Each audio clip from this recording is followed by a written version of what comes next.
In this guide, I'm going to show you how to adjust camera toggle and passing cam here in College Football 27. Before we get into this guide, make sure to like the video and subscribe to the channel with all notifications on. It really does help with the channel and it lets us know that you want more content like this. We'd greatly appreciate it. And if at any point throughout this guide you did have any questions, just ask them down in the comment section below and we could help you out further. I'm going to be doing my best to reply to every single comment down there. First things first, starting in the main menu, scroll all the way down and select settings. Once you select settings, what you need to go ahead and do is open up game settings and tab all the way over to visual feedback up at the very top. So tab all the way over here and then scroll down and you need to look for the camera section on here. And there's a lot of settings in here, but look in this camera section and you need to specifically find camera toggle and passing camera on or off.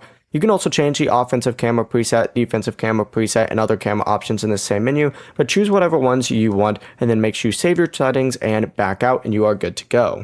Before you leave this guide, make sure to like the video and subscribe to the channel with all notifications on. It really does help the channel and it lets us know that you want more content like this. We'd greatly appreciate it. If at any point throughout this guide you did have any questions, once again, ask them down in the comment section below and we can help you out further. I'm going to be doing my best to reply to every single comment down there. Have a great rest of your day though. Peace.